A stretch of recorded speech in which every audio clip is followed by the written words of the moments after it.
Is my voice clear?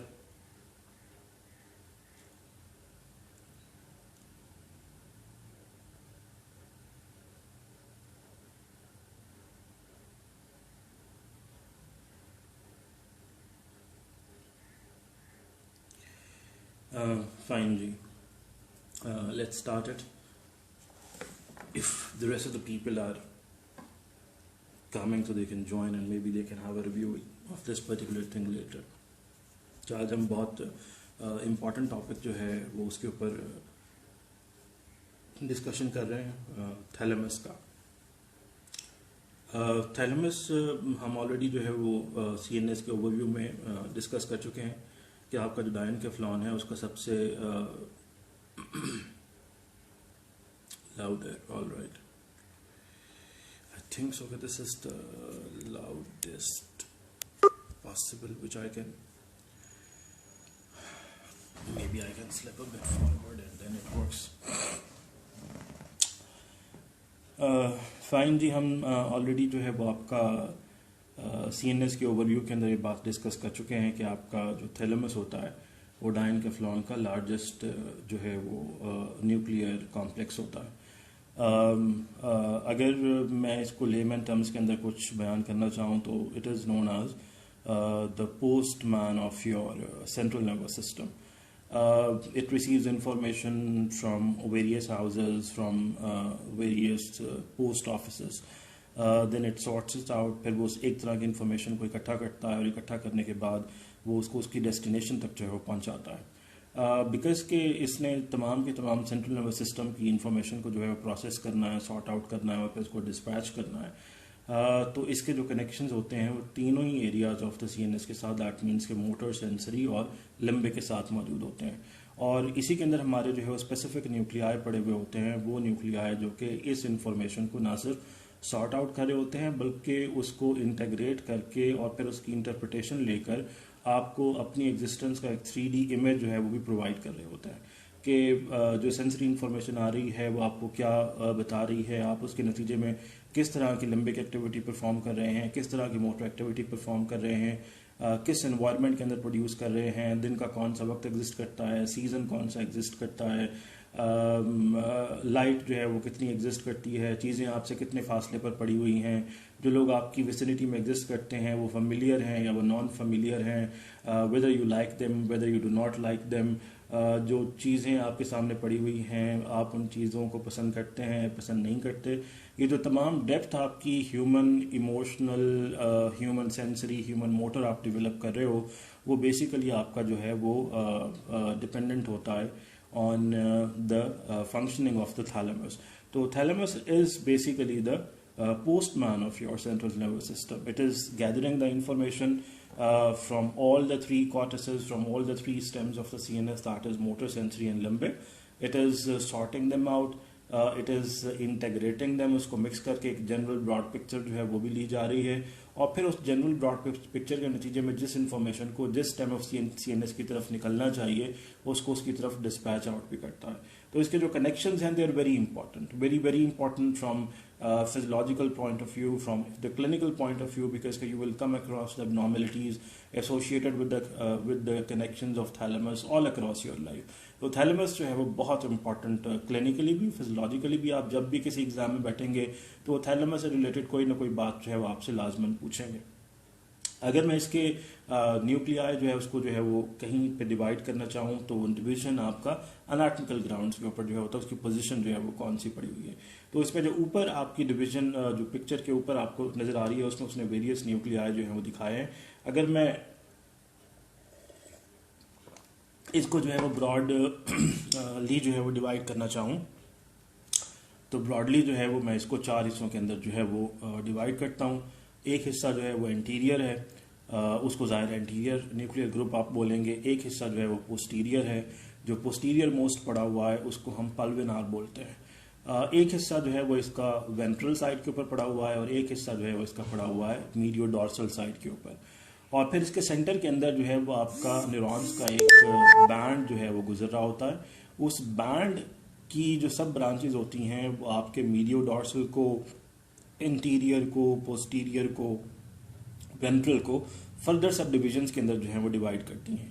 So it is a group of nuclei, a complex of nuclei which has been divided into several portions by क्या कहते हैं, a tract of white fibers जो कि इसके बीचों बीच में से गुजर रहा होता है.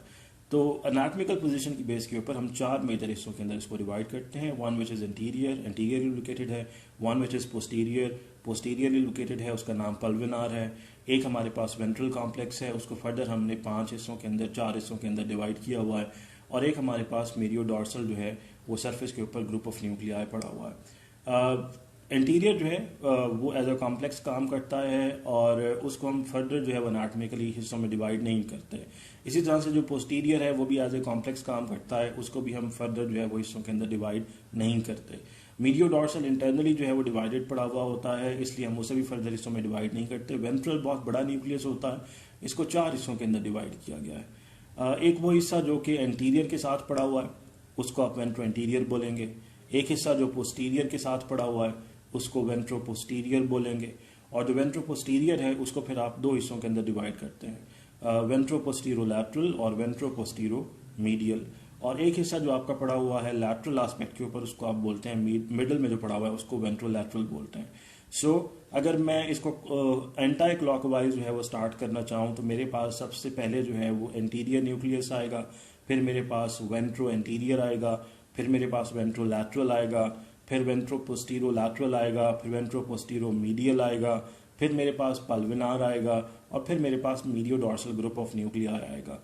हम जब भी थैलेमस को जो है वो किसी सीक्वेंस के अंदर या सिस्टमैटिक अंदाज में स्टडी करना चाहें तो हम इसको इसी तरह एंटाई क्लॉकवाइज ही जो है वो स्टडी करते हैं. इसको ऐसे ही याद रखेंगे तो ये आपको याद रह जाएगा, अदरवाइज थैलेमस को याद रखना बहुत औखा काम है.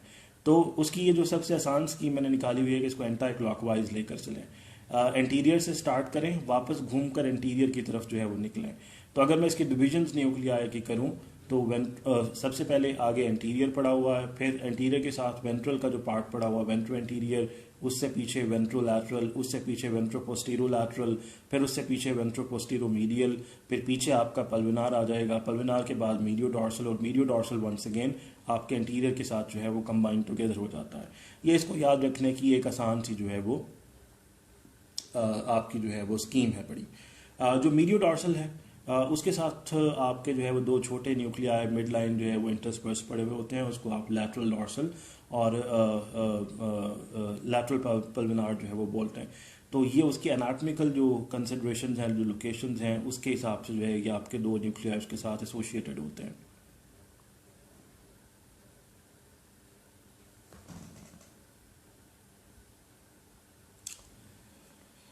Shouldn't we what?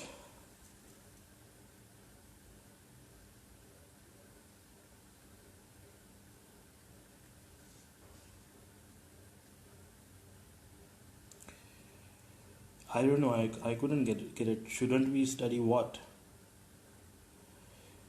प्लीज जो क्वेश्चन है ना उसको सबसे आखिर में कीजिएगा, बिकॉज के फिर वो मुझे डिस्ट्रैक्ट करता है. All right. तो थैलेमस को हम लोगों ने on the basis of anatomical consideration जो है वो डिवाइड किया है. Anterior, ventro anterior, ventro lateral, ventro postero lateral, ventro postero medial, फिर हमारे पास पल्विनार और फिर हमारे पास mediodorsal along with the mid line scattered nuclei जो कि आपका उसी सरफेस के ऊपर पड़े हुए होते हैं. On the junction of ventro posterior और पल्विनार हमारे पास 2 एडिशनल न्यूक्लियाई पड़े हुए होते हैं. इन दोनों न्यूक्लियाई को आप जेनिकुलेट बॉडीज बोलते हैं. एक लैटरल जेनिकुलेट बॉडी है, एक जो है वो आपका मीडियल जेनिकुलेट बॉडी है. ये आपका वेंट्रो पोस्टीरियर और पल्विनार के जंक्शन के ऊपर जो है वो पड़े हुए हैं. इफ यू जस्ट समराइज के लिए आप थैलेमस को कैसे डिवाइड करते हैं इन वेरियस न्यूक्लियाई, तो we have got an anterior nucleus, then ventro anterior, then ventro lateral, ventro postero lateral, ventro postero medial, फिर मीडियल जेनिकुलेट बॉडी, फिर लैटरल जेनिकुलेट बॉडी, फिर हमारे पास आपका पल्विनार आ जाएगा, फिर मीडियोडॉर्सल न्यूक्लियाई आपके पास आ जाएंगे along with the mid line nuclei जो कि आपके सेंटर के अंदर इंटरस्पर्स्ड पड़े होते हैं. So thalamus is the post house of the CNS which has been divided into several nuclear complexes by a single band of white matter which is passing through and through this particular organization of the neuronal cell bodies. It is connected with all the three stems of your CNS, that is sensory, motor and limbic. और sensory, motor और limbic के साथ connection लेते हुए information तीनों तरह की receive भी करता है, उसको मिक्स टुगेदर करके इंटीग्रेट भी करता है। इंटीग्रेशन के बाद आपको अपनी ओरिएंटेशन, एग्जिस्टेंस की एक 3D पिक्चर भी जो है वो एक्सटेंड करता है, और फिर उस इन्फॉर्मेशन को जिस तरफ निकलना चाहिए उसको, उस इन्फॉर्मेशन को उस तरफ डिस्पैच आउट भी करता है। तमाम के तमाम सेंसरी, मोटर, लिम्बिक एरियाज आपके जो है वो थैलेमस के साथ जो है वन वे और अनदर वे कनेक्टेड होते हैं, माँ सिवाय एक सिंगल सेंस के, जो कि आपकी ऑल्फेक्शन है, सेंस ऑफ स्मेल, वो जो है उसका ट्रैक्ट आपके थैलेमस में से नहीं गुजरता। वो क्यों नहीं गुजरता? वो हम जब स्पेशल सेंसेस पर किसी वक्त पहुंचेंगे तो वहाँ हम आपके ऑल्फैक्टरी ट्रैक्ट को जो है वो रीड आउट करेंगे, बिकॉज के उसके जो फाइनल कनेक्शंस होते हैं वो लिम्बिक कॉर्टेक्स के साथ होते हैं, तो वो ultimately in the reverse way जो है वो आपका थैलेमस के साथ कनेक्टेड होता है इनडायरेक्टली, लेकिन उसका जो ट्रैक्ट है वो आपके थैलेमस में से नहीं गुजर रहा होता। बाकी जितने भी आपके ट्रैक्ट्स हैं, मोटर ट्रैक्ट्स हैं, सेंसरी ट्रैक्ट्स हैं, स्पेशल सेंसरी ट्रैक्ट्स हैं, लिम्बिक ट्रैक्ट्स हैं, ऑटोनॉमिक हैं, वो तमाम के तमाम आपके जो है वो थैलेमस में से गुजर रहे होते हैं वन वे और another way through one nucleus और अनदर न्यूक्लियस। तो इसकी जो ऑर्गेनाइजेशन है, हम इसके कनेक्शंस को इसी तरह से जो है ना वो गो थ्रू करेंगे। आप इसके कनेक्शंस को जैसे जैसे मैं बोलता जाता हूँ, आपके पास पिक्चर होगी अपनी स्क्रीन के ऊपर, या आपने अगर उसका प्रिंट लेकर रखा हुआ है तो उसको हम इंटीरियर से स्टार्ट कर रहे हैं और फिर वापस घूमकर हम इंटीरियर की तरफ जो है वो पहुंचेंगे। इसको ऐसे ही जो है वो देखते चले जाएं और कोरिलेट करते चले जाएं जैसे मैं बता रहा हूँ। So after 2, 3, 4, 5 goes you may be able to remember, and rather you should be able to remember कि आपने जो थैलेमस के कनेक्शन हैं उसको कैसे याद रखना है।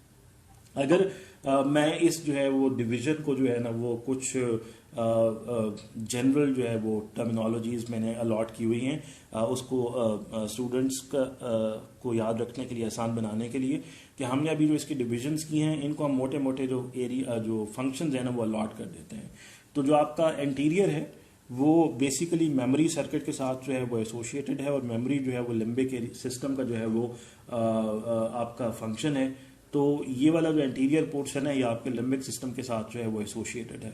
उससे पीछे वेंट्रो इंटीरियर पड़ा हुआ है, ये ग्रॉस मोटर एक्टिविटी जो है और जो मोटर डेप्थ है उसको जो है वो कंट्रोल कर रहा होता है। उसके पीछे जो आपका वेंट्रो लैटरल पड़ा हुआ है वो रिफाइंड मोटर एक्टिविटी को या स्पेशल मोटर एक्टिविटी जो है उसको कंट्रोल कर रहा होता है। उससे पीछे आपका पोस्टीरो लैटरल पड़ा हुआ है ये, और जो पोस्टीरो मीडियल पड़ा हुआ है। जो पोस्टीरो लैटरल है उसके आखिर के अंदर एल आ रहा है, तो ये लिम्ब से जो आपकी सेंसरी इन्फॉर्मेशन आ रही है दैट इज डॉर्सल कॉलम और लैटरल कॉलम, ये उसके साथ एसोसिएटेड है। और जो पोस्टीरो मीडियल है एम आ रहा है उसके साथ, और एम जो है वो माउथ से रिलेटेड, या जो माउथ और फेस के आपके एरियाज होते हैं उससे जो सेंसरी इन्फॉर्मेशन आ रही है उस इन्फॉर्मेशन को जो है वो रिसीव कर रहा है। तो ये जनरल सेंसरी आपका जो पोस्टीरो लैटरल और पोस्टीरो मीडियल है, ये जनरल सेंसरी आपकी जो सिस्टम्स होते हैं उसके साथ जो है वो एसोसिएटेड है। उससे पीछे हमारे पास दो जो है वो आपके जेनिकुलेट बॉडीज पड़ी हुई थी, एल लैटरल जेनिकुलेट बॉडी और मीडियल जेनिकुलेट बॉडी। लैटरल के अंदर एल आ रहा है और एल इज फॉर लुकिंग, और लुकिंग के लिए हमारे पास विजुअल ट्रैक्ट होता है। तो ये आपकी जो लैटरल जेनिकुलेट बॉडी है ये आपके विजन के साथ एसोसिएटेड है।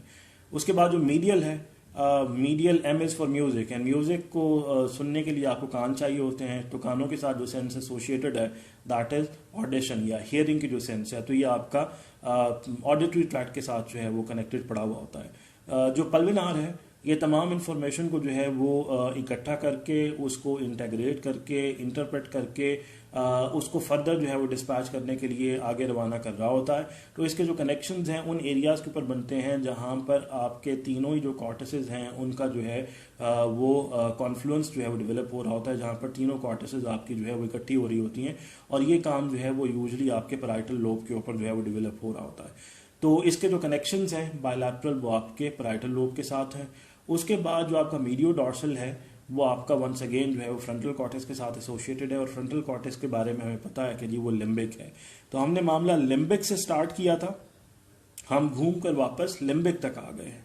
अगर इंटीरियर से स्टार्ट करूं तो लिम्बिक के साथ आपका एसोसिएटेड है, उससे पीछे वाला ग्रॉस मोटर, उससे पीछे वाला स्पेशल मोटर, उससे पीछे वाला जनरल सेंसरी, उससे पीछे वाला आपका स्पेशल सेंसरी, फिर आपका इंटेग्रेशन और फिर आपका लिम्बिक। तो अगर इसको इसी तरीके से आप याद रखेंगे तो थैलेमस आपको याद रह जाएगा, अदरवाइज फिर इसको याद रखना इज ऑलमोस्ट इम्पॉसिबल। तो इंटीरियर वन इज लिम्बिक, उससे पीछे आपका जो वेंट्रो एंटीरियर पड़ा हुआ है जनरल मोटर, उससे पीछे आपका जो पड़ा हुआ है वेंट्रोलैटरल स्पेशल मोटर, उससे पीछे जनरल सेंसरी, फिर उससे पीछे स्पेशल सेंसरी। ऑडिशन और विजन दोनों स्पेशल सेंसर्स हैं तो स्पेशल सेंसरी। उससे पीछे जो पल्विनार पड़ा हुआ है वो आपके इंटेग्रेशन के लिए, और फिर जो आपका मीडियल साइड के ऊपर जो आपका न्यूक्लियस पड़ा हुआ है जो मीडियोडॉर्सल है, ये वंस अगेन आपके लिम्बिक कॉर्टेक्स के साथ एसोसिएटेड है। तो मामला हमने लिम्बिक से स्टार्ट किया था, ये सर्कल की सूरत में घूमकर वापस मामला जो है वो आपका लिम्बिक तक पहुंच गया है। तो यहाँ तक आप जो है वो जरा इन्फॉर्मेशन जो है उसको डाइजेस्ट कर ले, और फिर मैं आपको जो है वो इसके जो फर्दर कनेक्शंस हैं उसके बारे में बताता हूँ।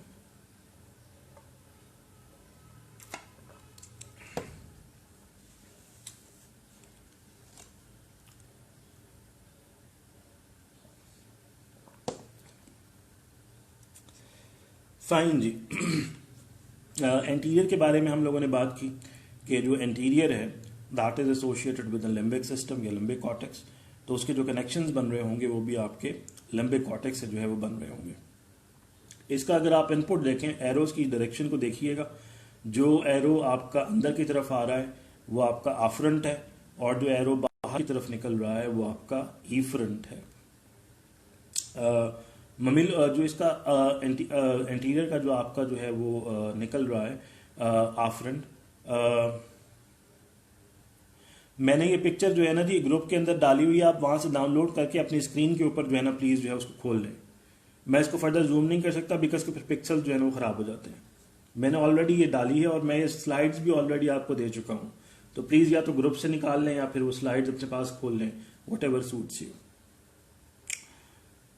एंटीरियर के कनेक्शंस हमने कहा कि लिम्बिक के साथ एसोसिएटेड है तो इसके कनेक्शन भी आपके लिम्बिक सिस्टम के साथ बनने चाहिए। इसका जो इनपुट है देखिए वो आ रहा है आपका ममेलोथैलेमिक ट्रैक्ट से। ममेलोथैलेमिक ट्रैक्ट का मतलब ये है कि जी ममिलरी बॉडी से ये उठा है और थैलेमस की तरफ जो है ये आपका निकल रहा है। तो जहां से इसका ओरिजिन हुआ है वो ममिलरी बॉडी है। ममिलरी बॉडी आपके हाइपोथैलेमस का एक इंपॉर्टेंट पार्ट है, और ये आपका जो मेमोरी का सर्किट होता है पैपेज सर्किट, ये उसका एक इंपॉर्टेंट जो है वो कंपोनेंट है। जब हम कभी मेमोरी के ऊपर पैपेज सर्किट पढ़ेंगे तो उसमें हम डिटेल से ये बात जो है वो नोट करेंगे। तो इसका जो आपका इनपुट आ रहा है वो आपका ममेलोथैलेमिक ट्रैक्ट से जो है वो आ रहा है, और इसका जो आउटपुट जा रहा है वो सिंगुलेट गायरस की तरफ जा रहा है। सिंगुलेट गायरस आपका ममेलोथैलेमिक ट्रैक्ट का सेकंड जो है ना वो जंक्शन होता है, जहां पर आपका पैपेज सर्किट आपका कन्फ्लुएंस जो है वो अख्तियार कर रहा होता है, तमाम चीजें उसमें इकट्ठी हो रही होती हैं। और सिंगुलेट गायरस आपकी जो फ्रंटल कॉर्टेक्स है उसके अंदर एक इम्पॉर्टेंट जो है वो जायरस है, और ये इन्वॉल्व होता है आपकी जो मेमोरी की इंफॉर्मेशन प्रोसेस हो रही है उसको इमोशनल डेप्थ या इमोशनल कलरिंग जो है वो प्रोवाइड करने के लिए कि what sort of memory are you basically consolidating. तो इसका जो इनपुट आ रहा है वो आपका मेमोरी सर्किट से ही आ रहा है, और इसका जो आउटपुट जा रहा है वो भी मेमोरी सर्किट को जा रहा है। तो जो चीज़ इसको इनपुट दे रही है वो ममेलोथैलेमिक ट्रैक्ट है, और जो आउटपुट जा रहा है वो सिंगुलेट गायरस की तरफ जा रहा है। याद रखिएगा सिंगुलेट गायरस हमने अभी बात की कि फ्रंटल कॉर्टेक्स में पड़ा हुआ है। हम जब ये सर्कल पूरा कर पहुंचेंगे तो हम वंस अगेन फ्रंटल कॉर्टेक्स पर पहुंच चुके होंगे। उससे पीछे आ जाए, हमने बात की थी कि जी मामला जो है वो आपका ग्रॉस मोटर एक्टिविटी का है। तो जो एरियाज आपके ग्रॉस मोटर एक्टिविटी के साथ इन्वॉल्व होते होंगे या सप्लीमेंट्री तौर पर बैकग्राउंड में रहते हुए आपकी मोटर एक्टिविटी को जो है वो कंट्रोल करते होंगे, इसके कनेक्शन उसके साथ होने चाहिए। बेसल गैंग्लिया हमारी जो मोटर एक्टिविटी है उसको ग्रॉस सपोर्ट जो है वो दे रहे होते हैं। तो जो हमारे पास दो इंपॉर्टेंट बेसल गैंग्लिया पड़े हुए हैं, एक आपका ग्लोबस पैलेडस है और एक आपका सबस्टेंशिया नाइग्रा है। दो चार दफा इनके नाम जो है वो खुद से लेंगे तो आपको ये नाम जो है वो याद हो जाएंगे। दो इंपॉर्टेंट आपके basal ganglia, globus pallidus and substantia nigra, इसको जो है वो आपका इनपुट दे रहे हैं, और इसका जो आउटपुट निकल रहा है वो आपका एरिया 6 की तरफ निकल रहा है। प्री फ्रंटल कॉर्टेक्स के अंदर पड़ा हुआ होता है, इसको आप सप्लीमेंट्री मोटर एरिया भी बोलते हैं। तो अगर ये ग्रॉस मोटर एक्टिविटी के साथ ये मामला चल रहा था तो इसके कनेक्शंस भी उन्हीं एरियाज के साथ होने चाहिए जो मोटर एक्टिविटी को जो है वो ग्रॉस सपोर्ट जो है वो प्रोवाइड करते हैं। तो इसका जो इनपुट आ रहा है वो इनपुट आपका आ रहा है from the globus pallidus and substantia nigra, basal ganglia है। और बेसल गैंग्लिया जनरली जो है वो मोटर एक्टिविटी को जो है वो ग्रॉस सपोर्ट जो है वो प्रोवाइड करते हैं। उनकी एब्सेंस के अंदर जो है या उनके उन इनपुट की एब्सेंस के अंदर आपकी जो मोटर एक्टिविटीज़ हैं वो स्लो डाउन हो जाती हैं। हम आगे जाकर देखते हैं कि वो कौन सा डिसऑर्डर जो है वो प्रोड्यूस करती हैं। तो टू इम्पॉर्टेंट आपके जो बेसल गैंग्लिया हैं, globus pallidus and substantia Niagara, ये इसको इनपुट दे रहे हैं और इसका जो आउटपुट जा रहा है वो आउटपुट जा रहा है आपके एरिया 6 को। एरिया 6 आपका सप्लीमेंट्री कॉर्टेक्स मोटर कॉर्टेक्स है, ये आपका प्री फ्रंटल कॉर्टेक्स के अंदर जो है वो पड़ा हुआ होता है और इसका काम जो है वो बैकग्राउंड में रहते हुए जो मोटर एक्टिविटी है उसको डेप्थ प्रोवाइड करना है कि जो आप मोटर एक्टिविटी कर रहे हैं वो motor activity as per surrounding is adequate and appropriate and is able to support the purpose, जो जिस पर्पस के लिए आपने मोटर एक्टिविटी जो है उसको परफॉर्म किया है। तो एंटीरियर हमारे पास जो था वो लिम्बिक था, उसके कनेक्शंस लिम्बिक कॉर्टेक्स के साथ थे। दोनों ही तरफ के आपके जो सर्किट्स बन रहे थे वो मेमोरी के साथ बन रहे थे और मेमोरी हमें पता है कि आपका जो लिम्बिक सिस्टम है उसका एक इंपॉर्टेंट कंपोनेंट है। उससे पीछे वाला आपका जो न्यूक्लियस था वो ग्रॉस मोटर के साथ जो है वो एसोसिएटेड था। जो ग्रॉस मोटर आपकी एक्टिविटी जो है वो परफॉर्म हो रही होती है उसके साथ जो एरियाज आपके इन्वॉल्व हैं, बेसल गैंग्लिया और सप्लीमेंट्री मोटर कॉर्टेक्स, इसके कनेक्शंस उसके साथ एसोसिएटेड हैं बिकॉज के ग्रॉस मोटर एक्टिविटी कंट्रोल कर रहा है तो एरिया भी वही आपके यहाँ पर लगे हुए हैं। इनपुट आपका आ रहा है दो इंपॉर्टेंट बेसल गैंग्लिया से, substantia Niagara and globus pallidus, और जो इसका आउटपुट जा रहा है वो आउटपुट आपका एरिया 6 की तरफ निकल रहा है। उसे जो पीछे वाला है वो रिफाइंड मोटर एक्टिविटी को या स्पेशल मोटर एक्टिविटी को जो है वो कंट्रोल कर रहा था। तो ऊपर वाले जो आपके जो दो इंपॉर्टेंट बेसल गैंग्लिया थे उसके साथ एक और स्पेसिफिक जो है वो आपका न्यूक्लियस अटैच हो गया है, वही सबस्टेंशिया नाइग्रा है, वही ग्लोबस पैलिडस है और साथ में एक इंपॉर्टेंट न्यूक्लियस अटैच हो गया है जिसको आप डेंटेट न्यूक्लियस बोलते हैं। ये डेंटेट न्यूक्लियस आपके सेरिबेलम का एक इंपॉर्टेंट पार्ट है और हमें ऑलरेडी पता है कि जो सेरिबेलम है वो आपकी मोटर एक्टिविटी को रिफाइन करता है। वो रिफाइंड मोटर एक्टिविटी के साथ साथ आपकी स्किल्ड मोटर एक्टिविटी की जनरेशन के साथ जो है वो काम कर रहा होता है। तो यहाँ पर बिकॉज के हमने इस न्यूक्लियस से रिफाइंड मोटर एक्टिविटी को कंट्रोल कराना है तो ये ग्रॉस वाले जो आपके एरियाज पड़े हुए थे उसके साथ साथ मिलकर इसने सेरिबेलम को ऑन बोर्ड ले लिया है और रिफाइंड मोटर एक्टिविटी के साथ इसने जो है वो कनेक्शंस डेवलप करने शुरू कर दिए हैं। तो वही सबस्टेंशिया नाइग्रा था जो ऊपर पड़ा हुआ था, वही ग्लोबस पैलिडस है और साथ में इसके एक इंपॉर्टेंट न्यूक्लियस मिल गया है सेरिबेलम का जिसको आप डेंटेट न्यूक्लियस बोलते हैं। ये इसका इनपुट दे रहे हैं और इसका जो आउटपुट जा रहा है वो आपके एरिया 4 की तरफ जा रहा है। एरिया 4 जो है वो आपका प्राइमरी मोटर कॉर्टेक्स है, 6 आपका सप्लीमेंट्री था और एरिया 4 जो आपका पड़ा हुआ है आपका प्राइमरी मोटर कॉर्टेक्स है। तो अगर हमने इस एरिया का कहा था ये रिफाइंड एक्टिविटी के साथ, रिफाइंड मोटर एक्टिविटी के साथ या स्पेशल मोटर एक्टिविटी के साथ जो कि स्किल्ड मोटर एक्टिविटी है उसके साथ इन्वॉल्व है तो फिर इसके जो कनेक्शंस हैं वो भी उन्हीं एरियाज के साथ मिलने चाहिए। तो आपका जो इसका इनपुट है वो सेरिबेलम और बेसल गैंग्लिया से आ रहा है और जो आउटपुट है वो आपका प्राइमरी मोटर कॉर्टेक्स की तरफ दैट इज एरिया 4 की तरफ निकल रहा है। एंटीरियर लिम्बिक था, पेज सर्किट के साथ कनेक्शंस थे। वेंट्रो एंटीरियर जो है वो ग्रॉस मोटर था, बेसल गैंग्लिया और आपका जो सप्लीमेंट्री मोटर एरिया पड़ा हुआ है उसके साथ कनेक्शंस थे। उससे पीछे वाला स्पेशल मोटर एक्टिविटी के लिए इन्वॉल्व था, सेरिबेलम ऑन बोर्ड आ गया था और जो आउटपुट जा रहा था वो आपका एरिया 6 जो है वो 4 को जा रहा था। उसके बाद पीछे जो आपका एरिया पड़ा हुआ है वेंट्रो पोस्टीरियर, उसको हमने दो डिविजन्स के अंदर डिवाइड किया है, पोस्टीरो लैटरल और पोस्टीरो मीडियल। जो आपका पोस्टीरो लैटरल पड़ा हुआ है आखिर में एल आ रहा है, लिम्ब से जो आप जनरल सेंसरी इंफॉर्मेशन लेकर आ रहे हैं डॉर्सल कॉलम से और लैटरल कॉलम से, वह इंफॉर्मेशन यहाँ पर एंटर आउट हो रही है और यही इंफॉर्मेशन अगर आप जो है वो ले रहे हैं हेड एंड नेक के एरिया से या माउथ, पोस्टीरो मीडियल के आखिर में एम आ रहा है तो एम से जो है वो आपका माउथ बनता है। माउथ के आसपास के एरिया से जो आपकी इंफॉर्मेशन जो है वो आ रही है जनरल सेंसरी, वो आपकी ट्राइजेमिनल नर्व लेकर आ रही होती है तो इनपुट जो है वो आपका जनरल सेंसरी इन्हीं जो है वो ट्रिब्यूटरी से आ रहा है। दैट मीन्स अगर पोस्टीरो लैटरल की मैं बात करूं तो आपका जो इनपुट आ रहा है वो डॉर्सल कॉलम से आ रहा है, आपका जो है स्पाइनोथैलेमिक ट्रैक्ट या जो आपका लैटरल कॉलम है उससे आ रहा है और जो आपका वेंट्रोपोस्टीरो मीडियल है उसके अंदर जो इनपुट आ रहा है वो ट्राइजेमिनोथैलेमिक ट्रैक्ट से आ रहा है। ट्राइजेमिनल नर्व भी यही general sensory information head and neck area से लेकर आ रही होती है। ये आपके डॉर्सल कॉलम और लैटरल कॉलम का जो है वो हेड एंड नेक में ट्रिब्यूटरी बन जाता है। अगर ये जनरल सेंसरी के साथ एसोसिएटेड है तो फिर इसके जो आउटपुट जाना चाहिए वो आपका प्राइमरी सेंसरी कॉर्टेक्स को या सोमैटो सेंसरी एरिया 1 को जाना चाहिए और हम ऑलरेडी ये बात डिस्कस कर चुके हैं कि सोमैटो सेंसरी एरिया 1 को आप एरिया 3, 1 एंड 2 कहते हैं। इसका जो आउटपुट निकल रहा है वो आपका प्राइमरी सेंसरी कॉर्टेक्स की तरफ या सोमैटो सेंसरी एरिया 1 की तरफ निकल रहा है। अगर आप इसको उल्टी सूरत में चला रहे हैं तो देखिएगा कि पहला जो आपका आउटपुट जा रहा था वो एरिया 6 को जा रहा था, उससे पीछे वाला 4 है, उससे पीछे वाला 1, 2 और 3 है। तो इसको इस तरह से याद रखना भी आसान काम है कि 6 से मामला स्टार्ट हुआ है और पीछे 1 तक जो है वो आपका आ गया। ये सब एंटी क्लॉकवाइज फैशन में चल रहा है। जहां से आप थैलेमस में मामला स्टार्ट करेंगे एंटीरियर से, इसी सीक्वेंस में चलेंगे तो घूमकर वापस वहीं पर आ जाएंगे जहां से आपने मामला स्टार्ट किया था। तो चीज़ों को याद रखना जो है वो आसान काम है। यहाँ तक आते आते जो है हमारा मेजर थैलेमस जो है उसके कनेक्शन जो है ना वो मेजर जो है वो कंप्लीट हो चुके हैं। मैं आज को जो है ना वो एक और जो है वो रिपीट देता हूँ। आपका जो इंटीरियर 1 है लिम्बिक है, उससे पीछे वाला जनरल मोटर एक्टिविटी के लिए है, उससे पीछे वाला आपका स्पेशल मोटर एक्टिविटी के लिए है, उससे पीछे वाला जनरल सेंसरी, उससे पीछे वाला स्पेशल सेंसरी, फिर आपका इंटीग्रेशन के लिए है और फिर आपका वंस अगेन जो है वो लिम्बिक सिस्टम के साथ कनेक्शन जो है वो बन जाता है। तो जो इंटीरियर था वो मेमोरी के साथ है, लिम्बिक सिस्टम का एक इंपॉर्टेंट कंपोनेंट है मेमोरी, उसके कनेक्शंस भी उस सर्किट के साथ हैं जो कि आपका मेमोरी के अंदर जो है वो इन्वॉल्व है। इनपुट जो है वो मेमोथैलेमिक ट्रैक्ट से आ रहा है। मेमोरी बॉडी हाइपोथैलेमस का एक इंपॉर्टेंट न्यूक्लियस है, पेपेज सर्किट का पार्ट है। थैलेमस को जो है वो आप इनपुट देते हैं थ्रू मेमोरी बॉडी और यहाँ से आपके इंटीरियर न्यूक्लियस से होता हुआ आपका जो ट्रैक्ट है वो फिर अगले पोर्शन ऑफ पेपेज सर्किट की तरफ निकल जाता है जो कि सिंगुलेट कायरस है। फ्रंटल कॉर्टेक्स के अंदर जो है वो आपका पड़ा हुआ होता है।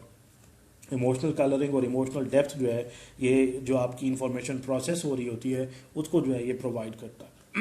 तो इसके कनेक्शन आपके लिम्बिक सिस्टम के साथ, उससे पीछे वाला आपका ग्रॉस मोटर या जनरल मोटर के साथ इन्वॉल्व था। तो जो चीज़ें जनरल मोटर के साथ आपके इन्वॉल्व हैं उसके कनेक्शन भी उसी की तरफ से हैं। आपका जो इनपुट आ रहा है वो इनपुट आपका आ रहा है दो इंपॉर्टेंट बेसल गैंग्लिया से, that is substantial nigra and globus pallidus, और जो आउटपुट जा रहा है वो आपका एरिया 6 की तरफ जा रहा है जो आपका सप्लीमेंट्री मोटर कॉर्टेक्स है। उससे पीछे वाला स्पेशल मोटर एक्टिविटी के लिए इन्वॉल्व था। स्पेशल मोटर एक्टिविटी सेरिबेलम का पार्ट होता है जिसको आप स्किल्ड मोटर एक्टिविटी भी बोलते हैं। रिफाइंड एक्टिविटी करना उसी का काम है। तो उसके हमारे जो ऊपर दो बेसल गैंग्लिया पड़े हुए थे उसके साथ डेंटेट न्यूक्लियस आपका सेरिबेलम का इंपॉर्टेंट न्यूक्लियस है वो मिल जाता है ग्लोबस पैलिडस और सब्सटेंशियल नाइग्रा के साथ, वो इसको इनपुट देता है और इसका जो आउटपुट है वो निकलता है आपका प्राइमरी मोटर कॉर्टेक्स की तरफ जिसको आप एरिया 4 बोलते हैं। उससे पीछे आपका जो है वो जनरल सेंसरी के साथ जो है वो ट्रैक्ट एसोसिएटेड था। जनरल सेंसरी के अंदर हमारे पास जो है वो दो डिविजन्स पड़ी हुई हैं, एक पोस्टीरो लैटरल और पोस्टीरो मीडियल। जो लैटरल है उसके आखिर में एल आ रहा है तो वो लिम्ब से इंफॉर्मेशन कलेक्ट कर रहा है। जो पोस्टीरो मीडियल है उसके आखिर में एम आ रहा है, वो माउथ के आसपास से इंफॉर्मेशन कलेक्ट कर रहा है। तो लिम्ब से इंफॉर्मेशन आ रही है, हमें पता है कि आपके डॉर्सल कॉलम से आ रही है और लैटरल कॉलम से आ रही है। और जो माउथ के आसपास से इंफॉर्मेशन आ रही है वो ट्राइजेमिनल नर्व से आ रही है। तो जो ट्रैक्ट है वो आपका ट्राइजेमिनोथैलेमिक है। और इन दोनों एरियाज का जो आउटपुट निकल रहा होता है वो आपका सोमेटोसेंसरी एरिया 1 की तरफ निकल रहा होता है जिसे आप एरिया 3, 1 एंड 2 बोलते हैं। उससे पीछे हमारे पास दो इंपॉर्टेंट जो है वो न्यूक्लियाई पड़े हुए हैं जो कि स्पेशल सेंसेस के साथ इन्वॉल्व हैं। एक लैटरल जेनिकुलेट बॉडी है और एक मीडियल जेनिकुलेट बॉडी है। लैटरल जेनिकुलेट बॉडी के साथ एल आ रहा है, एल इज फॉर लुकिंग, और लुकिंग जो है वो आपके विजुअल ट्रैक्ट के साथ एसोसिएटेड है।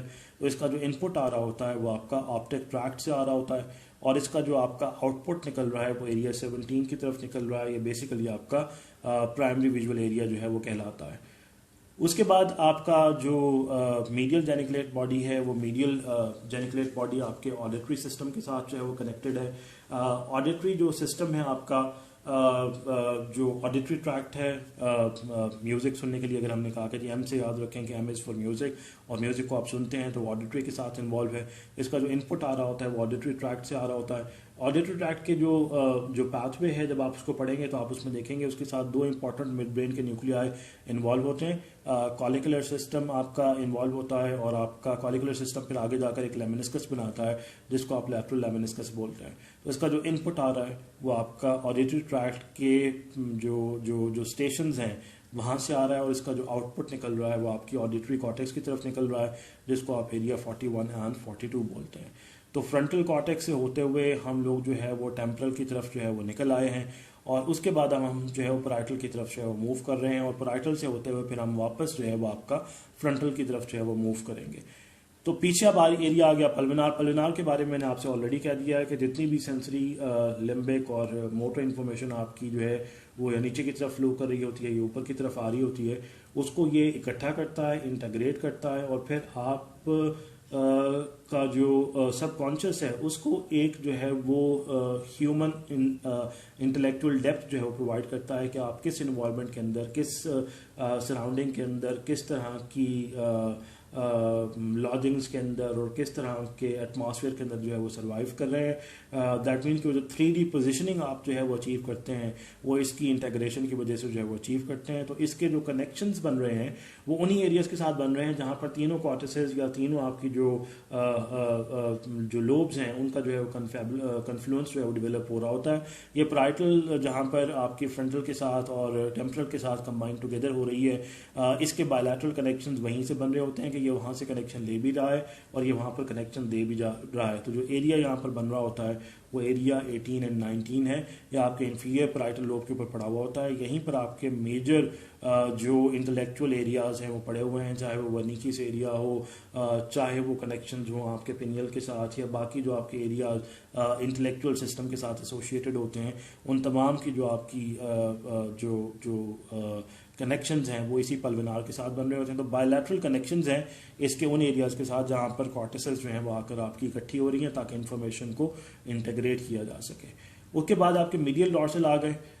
मीडियल डॉर्सल के अंदर हम लोग जो है ने मामला अगर हम स्टार्ट करें वेंट्रोएंटीरियर से, तो हमने बेजल गैंग्लिया से मामला स्टार्ट किया था और ये क्योंकि लास्ट न्यूक्लियस है तो वंस अगेन हम घूम फिर कर जो है वो आपके बेजल गैंग्लिया की तरफ जो है वो आ गए हैं।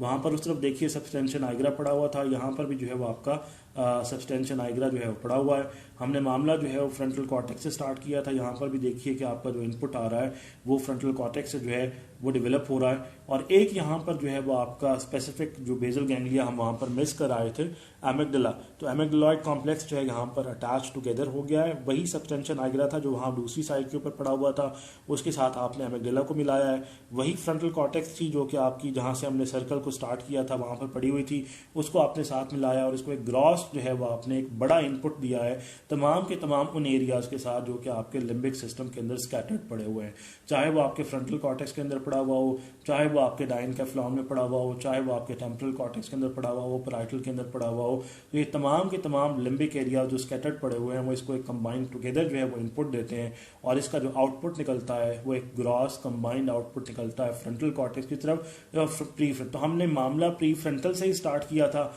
हम घूम कर वापस जो है वो प्री फ्रंटल की तरफ जो है वो निकल आए हैं। इसको मैं वंस अगेन जो है वो समराइज करता हूँ कि थैलेमस को जो है वो हमने 4 मेजर डिविजन्स के अंदर जो है वो डिवाइड किया हुआ है with A band of white matter जो कि इसके बीच में से गुजर रहा होता है। जो एंटीरियर मोस्ट है वो आपका इंटीरियर कहलाता है, जो पोस्टीरियर मोस्ट है उसको आप पल्विनार कहते हैं, जो वेंट्रल है उसको 3 हिस्सों के अंदर डिवाइड किया हुआ है, वेंट्रो एंटीरियर, वेंट्रो लैटरल और ventro posterior. Ventro posterior further 2 divisions के अंदर डिवाइडेड है, वेंट्रो पोस्टीरो लैटरल और पोस्टीरो मीडियल। पोस्टीरियर और पल्विनार के जंक्शन के ऊपर 2 एडिशनल न्यूक्लियाई पड़े होते हैं जिनको जेनिकुलेट बॉडीज बोलते हैं, लैटरल जेनिकुलेट बॉडी और आपका मीडियल जेनिकुलेट बॉडी। उसके बाद आपका जो मीडियो डॉर्सल सरफेस है उसके साथ मिड लाइन न्यूक्लिया जो बीच में पड़े हुए होते हैं लैटरल डॉर्सल और लैटरल पोस्टीरियर, ये जो है वो कंबाइन टुगेदर होकर आपका जो मीडियो डॉर्सल कॉम्प्लेक्स है उसको जो है वो बनाते हैं। आपका अगर हम जनरली इनके फंक्शंस को डिवाइड करें तो जो इंटीरियर है वो आपके मेमोरी के साथ एसोसिएटेड है, मेमोरी आपके लिम्बिक सिस्टम का पार्ट है। उसके बाद जो हम एंटी क्लॉकवाइज चलेंगे तो वेंट्रो इंटीरियर जनरल मोटर के साथ है, उससे पीछे वाला फाइन मोटर के साथ या स्पेशल मोटर के साथ, उससे पीछे वाला जनरल सेंसरी, उससे पीछे वाला स्पेशल सेंसरी जो कि 2 जेनिकुलेट बॉडीज हैं। पोस्टीरियर मोस्ट आपका इंटीग्रेशन कर रहा है और जो मीडियो डॉर्सल पड़ा हुआ है वंस अगेन आपके लिम्बिक सिस्टम के साथ एसोसिएटेड है। तो मामला लिम्बिक से स्टार्ट हुआ था, फ्रंटल कॉर्टेक्स से स्टार्ट हुआ था, हम घूम फिर कर वापस जो है वो फ्रंटल कॉर्टेक्स तक पहुंच गए हैं। एंटीरियर के कनेक्शंस की बात करें, हमने कहा कि मेमोरी के साथ एसोसिएटेड है, कनेक्शन भी आपके मेमोरी सर्किट के साथ है जिसको पेपेज सर्किट बोला जाता है। इसका जो इनपुट आ रहा है वो मेमिलोथैलेमिक ट्रैक्ट से आ रहा है, इसका जो आउटपुट जा रहा है वो सिंगुलेट का आयरस को जा रहा है, सिंगुलेट का आयरस आपके फ्रंटल कॉर्टेक्स का जो है वो पार्ट है जी। उसके बाद उससे पीछे वाले एरिया पर आ जाए वेंट्रो एंटीरियर के ऊपर। वेंट्रो एंटीरियर जनरल मोटर के साथ था, general motor area motor activity के साथ जो एरियाज इन्वॉल्व होते हैं उसके साथ इसके कनेक्शंस हैं। Bezel ganglia general motor activity को या ग्रॉस मोटर एक्टिविटी को कंट्रोल करते हैं। जो इंपॉर्टेंट 2 बेजल गैंग्लिया हैं सबस्टेंशन आइग्रा और ग्लोबस पैलेडस वो इसको इनपुट देते हैं। आउटपुट एरिया 6 की तरफ निकलता है जो कि आपका सप्लीमेंट्री जो है वो मोटर कॉर्टेक्स है। Special motor primary motor activity है, रिफाइंड मोटर एक्टिविटी है। रिफाइंड मोटर एक्टिविटी के लिए आपको सेरिबेलम चाहिए होता है। ऊपर जो 2 बेजल गैंग्लिया पड़े हुए थे सबस्टेंशन आइग्रा ग्लोबस पैलेडस, उनके साथ सेरिबेलम का एक इंपॉर्टेंट न्यूक्लियस जो है वो अटैच हो गया है, एसोसिएट हो गया है, दैट इज डेंटेट न्यूक्लियस, वो इसका इनपुट बन गया है। आउटपुट आपका प्राइमरी मोटर कॉर्टेक्स की तरफ निकल रहा है जो कि आपका एरिया 4 है। उसे जो पीछे वाला है जनरल सेंसरी था, 2 हिस्सों में डिवाइड किया है, पोस्टीरो लैटरल और पोस्टीरो मीडियल। लैटरल के आखिर में एल आ रहा है, लिम्ब से इंफॉर्मेशन ले रहा है, पोस्टीरो मीडियल के आखिर में एम आ रहा है, माउथ के आसपास से इंफॉर्मेशन ले रहा है। लिम्ब से इंफॉर्मेशन जो आ रही है वो आपके डॉर्सल कॉलम और लैटरल कॉलम से आ रही है, और माउथ से जो इंफॉर्मेशन आ रही है वो ट्राइजेमिनल नर्व से आ रही है जो कि ट्राइजेमिनो थैलेमिक ट्रैक्ट बनता है। इसका जो आउटपुट जा रहा है दोनों का ही कंबाइंड टुगेदर आउटपुट वो आपका सोमेटो सेंसरी एरिया 1 या प्राइमरी सेंसरी कॉर्टेक्स की तरफ निकल रहा है, इसको एरिया 3, 1 एंड 2 बोलते हैं। तो एरिया 6 से मामला स्टार्ट हुआ था, फिर एरिया 4 पर आया, फिर एरिया 3, 1 एंड 2 के ऊपर आ गया है। रिवर्स डायरेक्शन के अंदर एंटी क्लॉकवाइज जो है वो मामला चल रहा है। उससे पीछे 2 आपकी जेनिकुलेट बॉडीज पड़ी हुई हैं, स्पेशल सेंसरी सिस्टम है। आपका जो लैटरल जेनिकुलेट है एल उसके आखिर में आ रहा है, L is for looking, vision के साथ एसोसिएटेड है, तो विजुअल ट्रैक्ट इसको इनपुट देता है और इसका जो आउटपुट जाता है वो विजुअल कॉर्टेक्स की तरफ जाता है। उसके बाद आपका जो मीडियल जेनिकुलेट है एम आ रहा है, एम इज फॉर म्यूजिक, और म्यूजिक को आप सुनते हैं, ऑडिशन के साथ आपका एसोसिएटेड है। और इसका जो इनपुट आ रहा है वो आपका ऑडिटरी ट्रैक्ट के 2 इंपॉर्टेंट स्टेशन से आ रहा है, कॉलिकुलर स्टेशन और आपका जो लैटरल लैमिनिस्कस बनता है उसमें से पास थ्रू करते हुए एक आप लैमिनिस्कस बनाते हैं, वो इनपुट दे रहा है, और जो आउटपुट जा रहा है वो आपका ऑडिटरी कॉर्टेक्स को जा रहा है। पल्विनाल के बारे में हमने कहा कि लिम्बिक, मोटर और सेंसरी इन्फॉर्मेशन कंबाइन टुगेदर करके एक 3D इमेज तैयार करता है कि सेंसरी इन्फॉर्मेशन चाहे वो जनरल थी चाहे वो स्पेशल थी, उसके बाद आप जो मोटर एक्टिविटी परफॉर्म कर रहे हैं वो किस तरह की हो रही है, जो इमोशनल डेप्थ ह्यूमन एलिमेंट उसके साथ अटैच है वो एलिमेंट जो है वो कौन सा आपका जो है वो एसोसिएट हुआ है।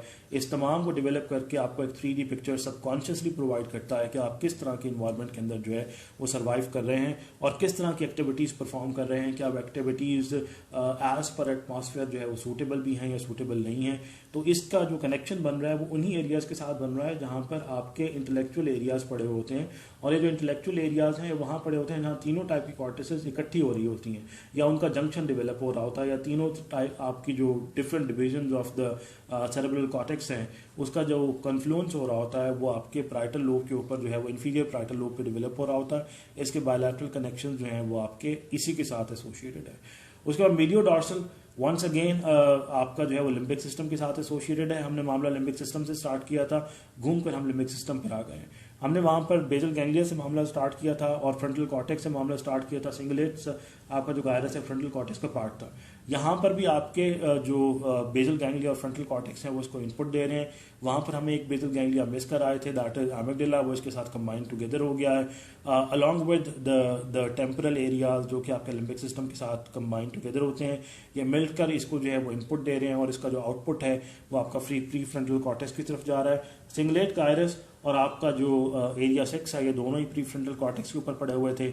हमने मामला प्री फ्रंटल कॉर्टेक्स से स्टार्ट किया था, हम वापस घूमकर प्री फ्रंटल कॉर्टेक्स तक पहुंच गए हैं। तो अगर आप इस पर्टिकुलर जो स्कीम है उसको लेकर चलेंगे तो थैलेमस आपको याद रखना जो है वो आसान काम हो जाएगा। बाकी I have tried several years के इसको किसी और तरीके से याद रखना जो है वो ऑलमोस्ट इम्पॉसिबल सी बात है। इसको इसी स्कीम के अंदर जो है वो लेकर चले। ये स्कीम जो है वो बहुत मेहनत से जो है ना वो डेवलप की गई है ओवर द ईयर्स, और I have seen several people teaching thalamus, लेकिन लोगों को थैलेमस याद नहीं रहता, उसके कनेक्शन बहुत कॉम्प्लेक्स हैं and people keep on forgetting it. तो ये this is the simplest way कि जी आपने इसको जो है वो याद रखना है। अब अगर मैं इसकी लीजन्स की तरफ आ जाऊं तो एंटीरियर से हम लोग स्टार्ट करते हैं। जी हमने कहा कि जी आपका मामला मेमोरी के साथ एसोसिएटेड है, तो अगर एंटीरियर न्यूक्लियस के अंदर कोई प्रॉब्लम डेवलप हो रहा है तो आप मेमोरी की जो एबनॉर्मेलिटीज़ हैं वो डेवलप करेंगे, चाहे वो रिट्रोग्रेड है चाहे वो आपके एंटीग्रेड एमनेजियाज हैं वो आप जो है वो यूजली डेवलप करते हैं। उससे पीछे वाला आपका जो वेंट्रो एंटीरियर पड़ा हुआ था इसके कनेक्शंस आपके जो है वो मोटर एक्टिविटी को सपोर्ट कर रहे थे। तो अगर यहाँ पर जो है वो आप कोई एबनॉर्मेलिटी जो है वो डेवलप कर रहे होते हैं तो उस एबनॉर्मेलिटी के साथ आप हाइपो एक्टिव डिसऑर्डर्स जो है वो डेवलप करते हैं। और जो मोस्ट कॉमन आपके हाइपो एक्टिव डिसऑर्डर्स आप डेवलप कर रहे होते हैं कि जिसमें मोटर एक्टिविटी परफॉर्म करना रैपिडली परफॉर्म करना पॉसिबल नहीं होता, वो आपका पार्किंसंस है। तो अगर इन सर्किट्स में कोई एबनॉर्मेलिटी डेवलप हो रही होगी तो आप पार्किंसंस को जो है ना वो बड़े प्रोन होंगे। उससे जो पीछे वाला आपका एरिया पड़ा हुआ था वो स्पेशल सेंसरी था, रिफाइंड और स्किल्ड मोटर एक्टिविटी के अंदर इन्वॉल्व था। तो इसके साथ जो डिसऑर्डर्स डेवलप हो रहे होंगे वो पार्किंसंस भी हो सकता है। अलॉन्ग विद पार्किंसंस आप जो है वो स्किल्ड मोटर एक्टिविटी का डेवलप करना और रिफाइंड मोटर एक्टिविटी को कोऑर्डिनेट करना, उसको भी जो है वो लूज कर सकते हैं। उससे जो पीछे वाला आपका एरिया पड़ा हुआ है जनरल सेंसरी के साथ इन्वॉल्व था।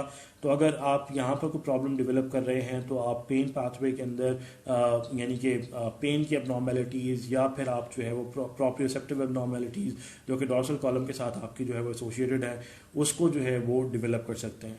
उससे जो पीछे वाला आपका था कि अगर लैटरल जेनिकुलेट बॉडी के अंदर प्रॉब्लम है तो विजुअल ट्रैक्ट डिफेक्टो आपका नॉन फंक्शनल हो गया है, और अगर मीडियल जेनिकुलेट बॉडी के अंदर प्रॉब्लम है तो फिर आपकी जो ऑडिशन है वो नॉन फंक्शन हो गई है।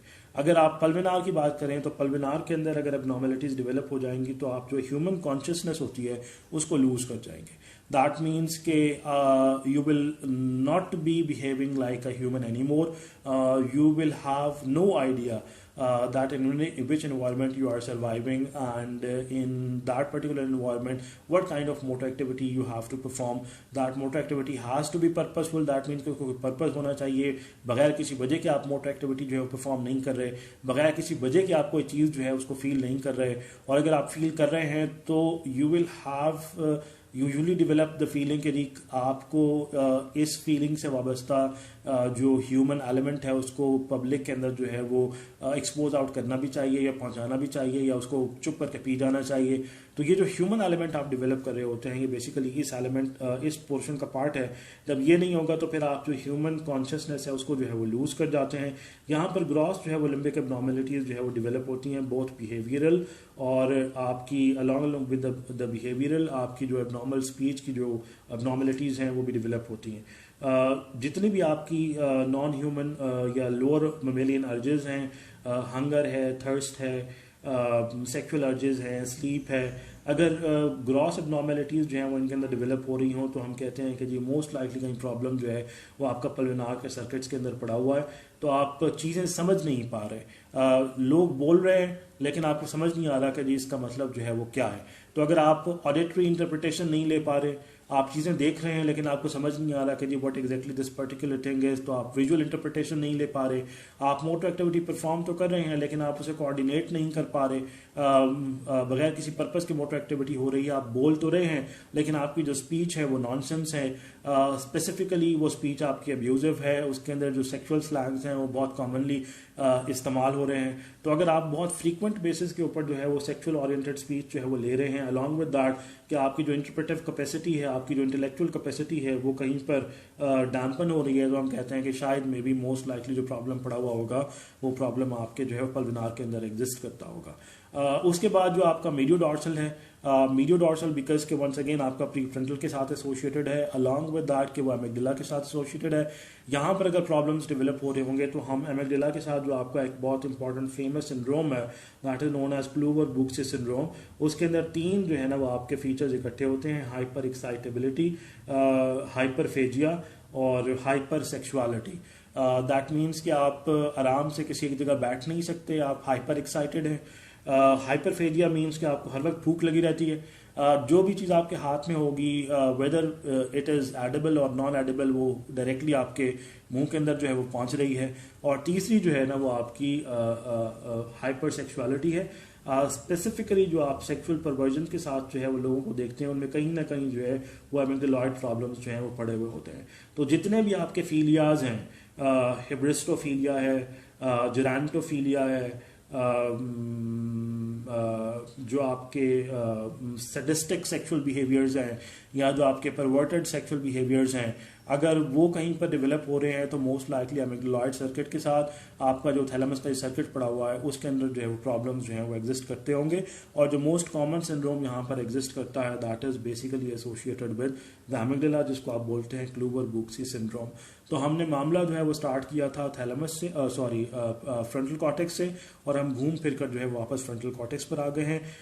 इंटीरियर की एबनॉर्मेलिटीज़ के साथ मेमोरी की एबनॉर्मेलिटीज़ आ रही हैं, उससे पीछे वाले के अंदर आप पार्किंसंस डेवलप कर रहे हैं, उससे पीछे वाले पार्किंसंस के साथ साथ आप in coordination of movements develop करते हैं, उससे पीछे आपका जो है वो सेंसरी लॉस होता है, चाहे वो डॉर्सल कॉलम से हो, लैटरल कॉलम से हो, उससे पीछे आप विजुअल इंटरप्रिटेशन को लॉस करते हैं, उससे पीछे आप ऑडिटरी इंटरप्रिटेशन को लॉस करते हैं, उससे पीछे आप ह्यूमन डेप्थ जो सबकॉन्शियस आपकी डेवलप हो रही होती है उसको लॉस करते हैं, और फिर आपका जो है वो मीडियो डॉर्सल साइड के ऊपर क्लूवर-बुर्की सिंड्रोम जो है वो एग्जिस्ट कर रहा होता है। So this is suppose to be the way, जिस तरह से आपने थैलेमस जो है उसको याद रखना है, इसको ऐसे ही याद रखेंगे तो थैलेमस याद हो जाएगा, अदरवाइज जो है वो थैलेमस को याद रखना जो है वो पॉसिबल नहीं होगा। थैलेमस हो गया। मैंने उसको स्लाइड्स को गो थ्रू किया तो आई जस्ट सॉ कि जी हमने स्पाइनल कॉर्ड की लोकेशन से वाबस्ता जो है वो कुछ एबनॉर्मलिटीज़ जो है उसको गो थ्रू नहीं किया, तो मैं बहुत रैपिडली उसको जो है वो गो थ्रू करवा रहा हूँ। उसमें कोई बहुत ज़्यादा समझने वाली बात नहीं है, सिर्फ एनाटॉमिकल ऑर्गेनाइजेशन जो है उसको याद रखना है। It is just going to take 5 to 10 minutes and then I am off to the questions जी।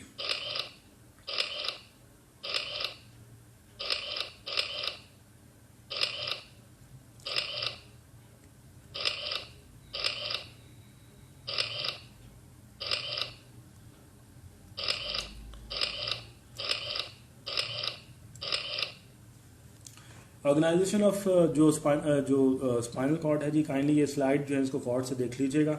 अगर मैं एनाटॉमिकल ऑर्गेनाइजेशन की बात करूं तो हमारे पास एनाटॉमिकली हम डॉर्सल से दैट मीन के पोस्टीरियर सरफेस से चल रहे हैं और आगे एंटीरियर सरफेस की तरफ जो है वो मूव कर रहे हैं। इसमें इसने एक इम्पॉर्टेंट जो अच्छी बात इस स्लाइड की ये है कि उसने तमाम चीज़ों को एक साइड पर डंप करने की बजाय उसने जो सेंसरी सिस्टम है उसको एक साइड पर कर दिया और मोटर सिस्टम जो है वो एक साइड पर कर दिया है, और चीज़ों को समझना जो है वो आसान काम हो गया है। हम अगर पीछे से चलें तो हमारे पास जो है जी सबसे पीछे जो है वो आपका डॉर्सल कॉलम पड़ा हुआ है, हम ऑलरेडी जानते हैं। उसके बाद फिर हमारे पास पीछे डॉर्सल स्पाइनोसेरिबेलर की डॉर्सल जो है वो टेरिटरी आ जाती है, और फिर अगर हम लैटरली होते हुए आए तो हमारे पास लैटरल स्पाइनोथैलेमिक ट्रैक्ट आ जाता है, और फिर हमारे पास जो आपका स्पाइनोसेरिबेलर की एंटीरियर डिवीजन है एंटीरियर साइड के ऊपर आपकी वो आ जाती है। अगर हम लैटरल एरियाज की बात करें तो लैटरली हमारे पास जितना भी मोटर सिस्टम है वो स्कैटर्ड पड़ा हुआ है, दैट इज लैटरल कॉर्टिकोस्पाइनल है, रूब्रो आपका जो है वो स्पाइनल है, टेक्टोस्पाइनल है, वेस्टिबुलोस्पाइनल है। तो मीडियल और डॉर्सल जो है वो लैटरली आपके जो है वो ऑर्गेनाइज्ड पड़े हुए होते हैं, जबकि डॉर्सली और वेंट्रली यूजली आपका जो है वो सेंसरी सिस्टम जो है वो पड़ा हुआ होता है।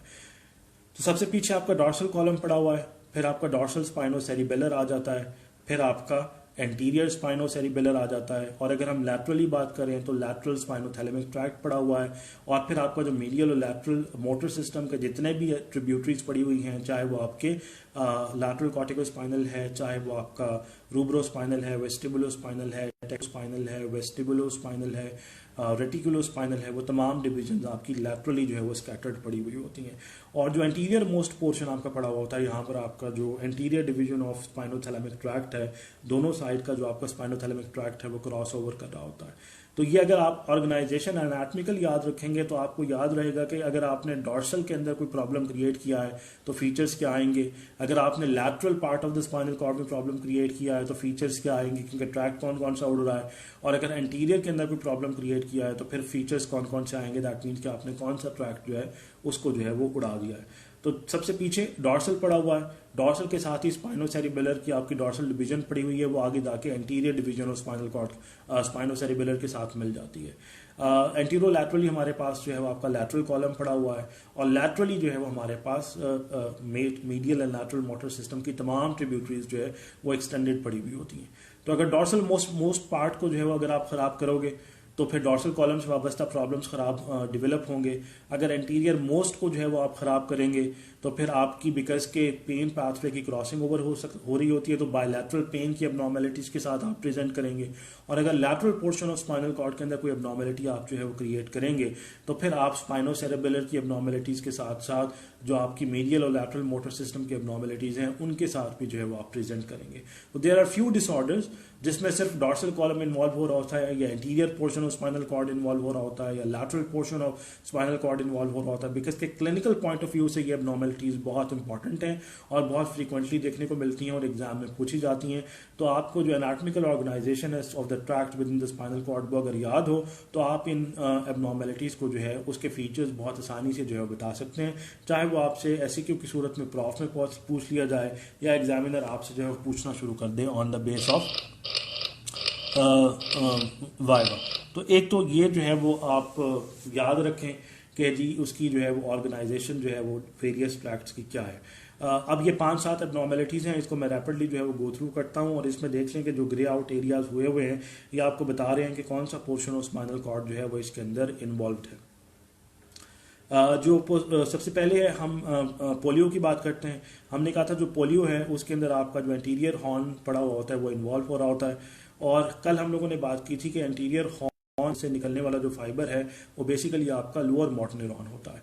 तो आपका जब भी पोलियो जो है वो अफेक्ट करता है तो वो anterior horn of the spinal cord को अफेक्ट करता है। एंटीरियर हॉर्न के ऊपर आपके अल्फा और गैमा मोटर न्यूरॉन्स पड़े हुए हैं, दैट मीन्स कि आपने उस सेक्शन से निकलने वाले लोअर मोटर न्यूरॉन को जो है वो डैमेज कर दिया है। जब लोअर मोटर न्यूरॉन डैमेज हो गया है तो फिर आपका उस एरिया के अंदर जिस पर्टिकुलर एरिया की आपने जो है वो लोअर मोटर न्यूरॉन की या स्पाइनल कॉर्ड सेक्शन को आपने डैमेज किया है, तो वहां से निकलने वाली नर्व ने जिन मसल्स को जो है वो इनर्वेट करना था जाकर, उस पर्टिकुलर मसल के अंदर जो है वो आपको lower motor neuron type of paralysis जो है वो देखने को मिलता है।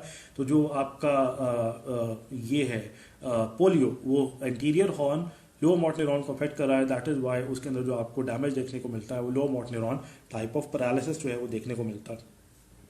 दो इंपॉर्टेंट डिसऑर्डर्स है ऑटो इम्यून स्पाइनल कॉर्ड को जो है अफेक्ट करते हैं, एक मल्टीपल स्क्लेरोसिस है और एक आपका एमिलॉइड लैटरल स्क्लेरोसिस है। एक को आप एमएस बोलते हैं शॉर्ट और एक आपको आप एएलएस बोलते हैं। ये दोनों ही मिलते जुलते डिसऑर्डर्स हैं, दोनों ही आपके ऑटो इम्यून डिसऑर्डर्स हैं, दोनों ही स्पाइनल कॉर्ड के जो न्यूरॉन्स हैं उनको जो है वो डैमेज करते हैं, और इनके अंदर जो डैमेज होता है वो एसिमेट्रिकल होता है।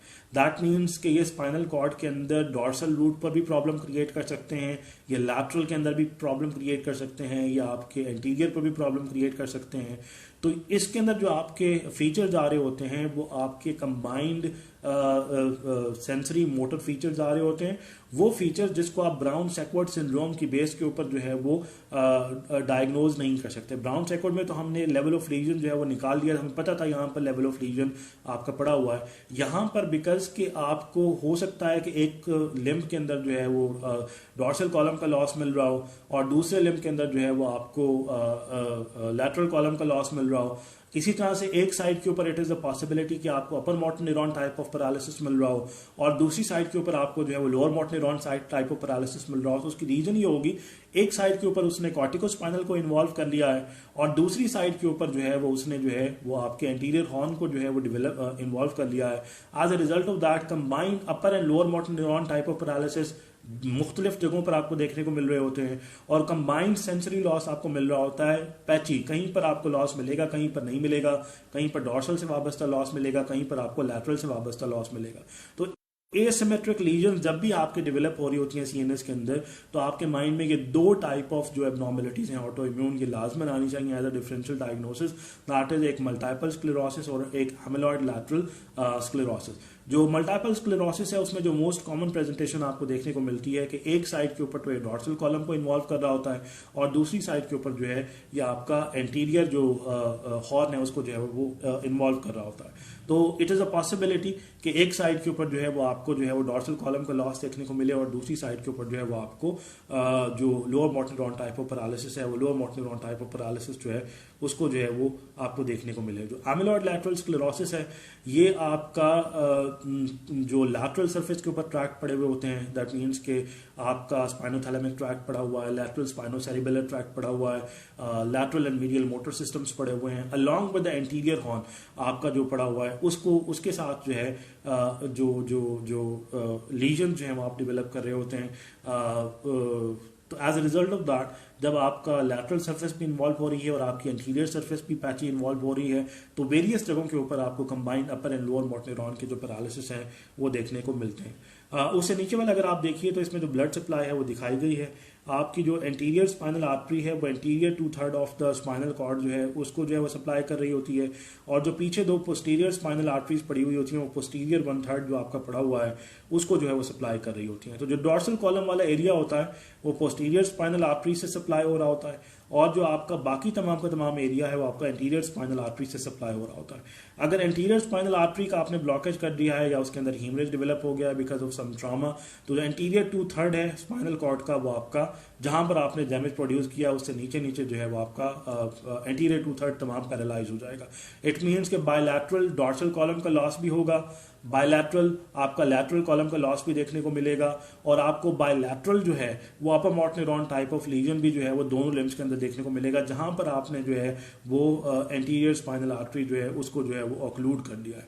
पोस्टीरियर अगर आपने ऑक्लूड कर दिया है, तो अगर एक ऑक्लूड किया है तो एक साइड का सिंगल आपको अगर सॉलिटरी डॉर्सल कॉलम का लॉस देखने को मिल जाए तो मोस्ट लाइकली रीजन आपकी पोस्टीरियर स्पाइनल आर्टरी का ऑक्लूजन होता है। अगर बायलैटरल जो है वो आपको डॉर्सल कॉलम का लॉस जो है वो देखने को मिल जाए तो फिर बायलैटरली जो है वो आपका पोस्टीरियर स्पाइनल आर्टरी ऑक्लूड हो सकती है, वो कि उसके चांसेस बहुत कम है। सिफिलिस सेक्सुअली ट्रांसमिटेड डिजीज है। इसका जो बैक्टीरिया है वो स्पेसिफिकली जो आपकी जो डॉर्सल रूट्स हैं उसको जो है वो इन्वॉल्व करता है। तो जो बायलैटरल आपको जो डॉर्सल कॉलम की जो एबनॉर्मलिटीज देखने को मिल सकती हैं with the positive history of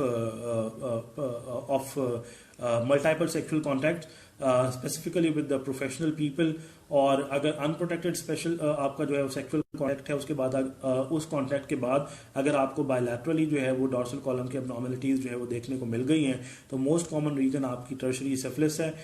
इस पर्टिकुलर डिसऑर्डर में क्योंकि बायलैटरल डॉर्सल कॉलम जो है वो इन्वॉल्व हो रहा है तो आप इसको टेबीज डॉर्सालिस भी जो है वो बोलते हैं। That is the name for this particular disorder जिसमें बायलैटरल डॉर्सल कॉलम की जो है वो एबनॉर्मलिटीज आपकी जो है वो डेवलप हो रही होती हैं। तो इसको आप पोस्टीरियर स्पाइनल आर्टरी सिंड्रोम से इस तरह से डिफरेंशिएट करते हैं कि एक तो यहाँ पर अनप्रोटेक्टेड सेक्स की हिस्ट्री होगी, दूसरा आपके जो सिफिलिस के स्पेसिफिक लीजन्स होते हैं स्किन के ऊपर या थ्रोट के अंदर या माउथ के अंदर, डिपेंडिंग कि आपने किस तरह का जो है वो सेक्सुअल कॉन्टैक्ट किया है, वो आपको स्पेसिफिक लीजन जो है ना वो आपकी बॉडी के ऊपर देखने को मिल जाते हैं। तो टेबीज डॉर्सालिस जो है वो आपकी बायलैटरल डॉर्सल कॉलम की एबनॉर्मलिटी के साथ जो है वो प्रेजेंट करता है। सिरिंगोमाइलिया ऑटो इम्यून डिसऑर्डर है।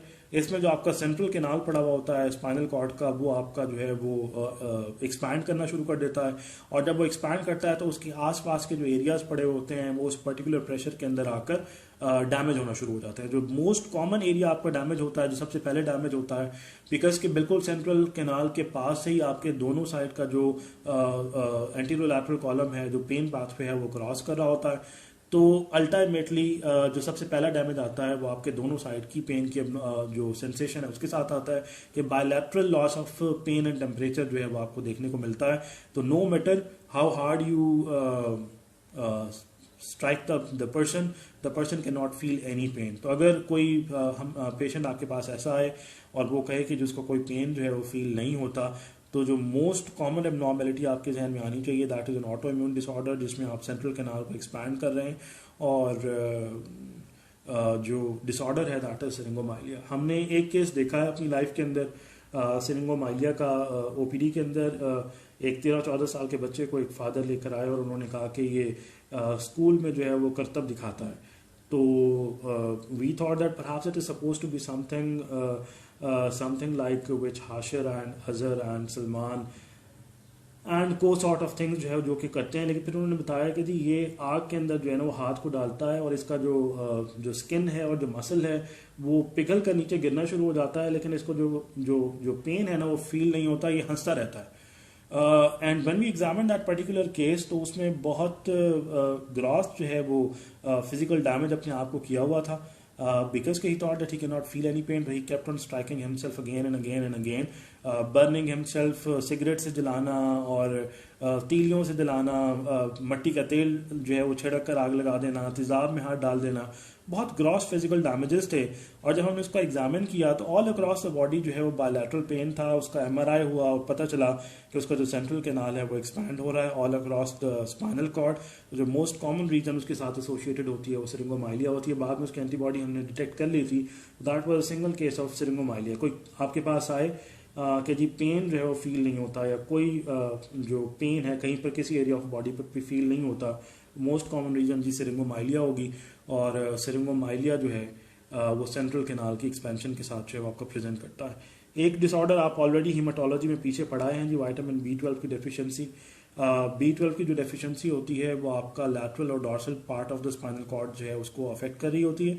अभी हम ऑलरेडी स्पाइनल कॉर्ड के ऑर्गेनाइजेशन में देख आए हैं कि पीछे डॉर्सल साइड के ऊपर डॉर्सल कॉलम पड़ा हुआ है और लैटरल साइड के ऊपर जी हमारे पास दो तरह के ट्रैक्ट्स पड़े हुए हैं, एक मीडियल और लैटरल मोटर सिस्टम पड़ा हुआ है और एक स्पाइनो सेरिबेलर सिस्टम पड़ा हुआ है। तो एक तो प्रॉप्रियोसेप्टिव इन्फॉर्मेशन इंटेग्रेट नहीं हो पा रही डोर्सल कॉलम की एब्नॉर्मेलिटी की वजह से, फिर आप मोटर एक्टिविटी जो है उसको परफॉर्म नहीं कर पा रहे बिकॉज कि आपका जो कॉर्टिकोस्पाइनल ट्रैक्ट है वो भी आपका जो है वो लॉस हो रहा है, और स्पाइनोसेरिबेलर भी बिकॉज के इन्वॉल्व हो रहा है, तो फिर आप मोटर एक्टिविटी को मॉड्यूलेट भी नहीं कर पा रहे, या आप उसे सेरिबेलम को इन्वॉल्व करते हुए कंट्रोल भी नहीं कर पा रहे। तो जो मोस्ट कॉमन एबनॉर्मेलिटी यहाँ पर आप डिवेलप करते हैं जी, उसको आप फ्रेडरिक्स एटेक्सिया बोलते हैं। इट इज़ अ सिंड्रोम, और इस पर्टिकुलर सिंड्रोम के अंदर आपको upper motor neuron type of features जो हैं वो देखने को मिलेंगे, बिकॉज कि हम ऑलरेडी डिस्कस कर चुके हैं कि कॉर्टिकोस्पाइनल का जो लीजन है वो अपर motor neuron type of paralysis produce करता है। अलॉन्ग विद दैट बिकॉज कि आप अपनी मोटर एक्टिविटी को कंट्रोल नहीं कर सकते, अगर एक साइड का मसल कॉन्ट्रैक्ट कर रहा है और वो एबनॉर्मल डायरेक्शन में पैरामीटर में पुश हो गया है, उसको वापस पुल नहीं कर सकते, तो जिस वक्त आप चलेंगे तो चलते हुए आप अपना बैलेंस या जो इक्विलिब्रियम है उसको मेंटेन नहीं रख सकते होंगे, तो उसके अंदर आपको ये टैक्सिक गेट जो है वो देखने को मिलता है। अलॉन्ग विद दैट बिकॉज कि आपका जो डॉर्सल कॉलम है वो लॉस हो रहा है, तो डॉर्सल कॉलम से जो वाबस्ता आपकी जो ग्रॉस सेंसेस हैं उसकी एबनॉर्मेलिटी भी जो है वो आपको देखने को मिलती है। दैट इज B12 डेफिशिएंसी के साथ। तो पोलियो के अंदर एंटीरियर हॉर्न डैमेज हो रहा है, lower motor neuron type of paralysis, multiple sclerosis, auto immune disorder है, डॉर्सल और एंटीरियर दोनों आपके अफेक्ट हो सकते हैं, लेकिन पैची आपका जो है वो इन्वॉल्वमेंट होगा और बायलैटरल इन्वॉल्वमेंट होगा। तो अगर पैची इन्वॉल्वमेंट हो कि आपको C5 के ऊपर जो है वो डॉर्सल कॉलम का लॉस मिल जाए, C7 पे लैटरल कॉलम का लॉस मिल जाए, T1 के लेवल के ऊपर आकर अपर मोटर न्यूरॉन पैरालिसिस एक साइड पर मिलना शुरू हो जाए, T12 पर जाकर ऑपोजिट साइड का लोअर मोटर न्यूरॉन पैरालिसिस मिलना शुरू हो जाए, तो जो पैची इन्वॉल्वमेंट आपको देखने को मिलेगी या आपको मल्टीपल स्क्लेरोसिस की तरफ जो है पुश आउट उसको करना चाहिए कि एसिमेट्रिक लीजन्स हैं। इसी का एक वेरिएंट है जी एमिलॉइड लैटरल स्क्लेरोसिस। इसके अंदर आपका लैटरल और एंटीरियर पार्ट जो है वो दोनों आपके जो है वो इकट्ठे इन्वॉल्व हो रहे होते हैं। तो जब आपको upper and lower motor neuron type of paralysis इकट्ठे किसी बॉडी के अंदर बायलैटरली देखने को मिल जाए, तो मोस्ट लाइकली आपको बताएगा कि यहाँ पर ALS जो है वो एग्जिस्ट करता था। एंटीरियर स्पाइनल आर्टरी एंटीरियर 2/3 को सप्लाई करती है, और पोस्टीरियर दो स्पाइनल आर्टरीज हैं वो पोस्टीरियर 1/3 को सप्लाई करती हैं। अगर एंटीरियर स्पाइनल आर्टरी अक्लूड हो जाए तो एंटीरियर स्पाइनल सिंड्रोम बनाता है, जिसमें तमाम एंटीरियर और lateral part of spinal cord जो है वो पैरालाइज हो जाएगा। तो इसके अंदर आपको upper and lower motor neuron type of paralysis के साथ साथ जो पेन की एब्नॉर्मेलिटी है वो बायलैटरल बुनियादों पर देखने को मिलेगी। अगर आपका पोस्टीरियर स्पाइनल आर्टरी जो है वो अक्लूड हो जाती है तो डॉर्सल कॉलम की एब्नॉर्मेलिटी जो है वो आपको देखने को मिलेगी बायलैटरली, जहां पर आपने इसको अक्लूड कर दिया है। इसको आप टर्शरी सिफिलिस से डिफरेंशिएट इस तरह से करते हैं कि टर्शरी सिफिलिस के अंदर एक तो आपकी अनप्रोटेक्टेड सेक्स की जो है वो हिस्ट्री होगी, और दूसरा उसके अंदर आपको स्पेसिफिक जो लीजन होते हैं सिफिलिस के वो आपको सेक्सुअल एरियाज के ऊपर, आपकी टमी के ऊपर, चेस्ट के ऊपर, माउथ में, थ्रोट में, डिपेंडिंग कि आपका जो सेक्सुअल कॉन्टेक्ट है वो कहाँ कहाँ पर होता रहा है उसके साथ वो लीजन जो है वो आपको देखने को मिलेंगे। अदरवाइज उसके जो फीचर्स होते हैं वो बिल्कुल वैसे ही आते हैं जैसे कि पोस्टीरियर स्पाइनल आर्टरी सिंड्रोम के फीचर्स आते हैं, लेकिन हिस्ट्री में और स्किन लीजन्स का जो है वो फर्क होता है। Syringomyelia central expansion of spinal cord, आपका जो स्पाइनल कैनाल है उसकी वजह से होता है। डीजनरेशन जहां जो आपके बायलैटरल एंटीरोलैटरल कॉलम की जो है वो हो जाती है। ऑटो इम्यून डिसऑर्डर है वंस अगेन, और इसके अंदर आपको बायलैटरल पेन का जो है वो लॉस देखने को अगर मिले तो that is suppose to be आपका सिरिंगोमाइलिया। विटामिन B12 जो आपकी डेफिशिएंसी होती है वो डॉर्सल और लैटरल कॉलम की एब्नॉर्मेलिटीज के साथ प्रेजेंट करता है।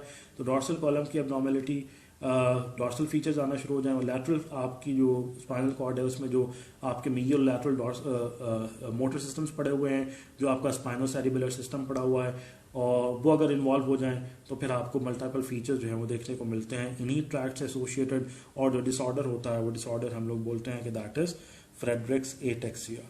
So with this particular thing we do come to the end of this particular session. अब अगर आपके पास कोई सवाल है तो जी I am open to the questions.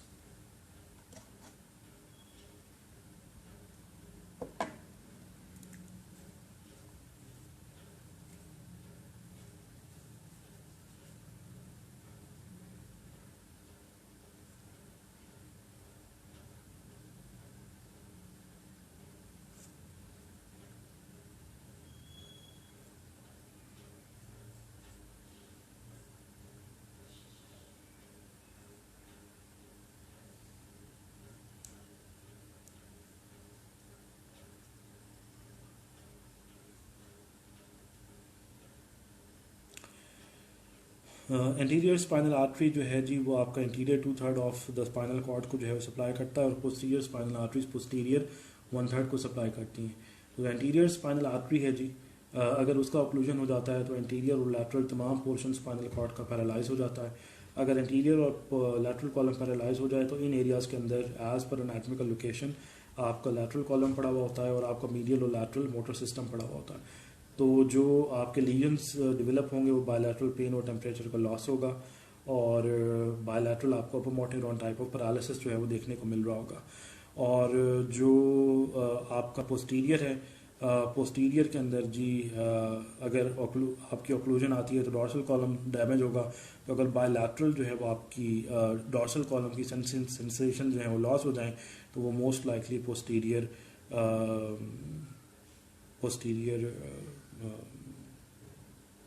Spinal artery syndrome है जी।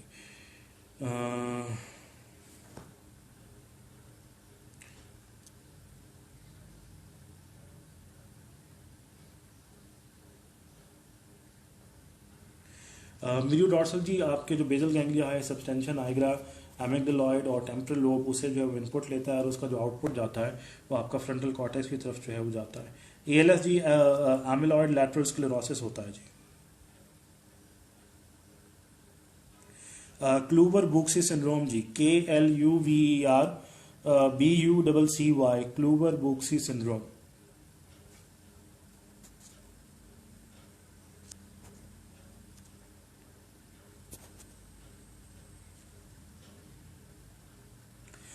एसिमेट्रिकल लीजन जी मोस्ट कॉमनली मल्टीपल स्क्लेरोसिस और एमिलॉइड लैटरल स्क्लेरोसिस या एएलएस के अंदर जो है वो आपको देखने को मिलता है।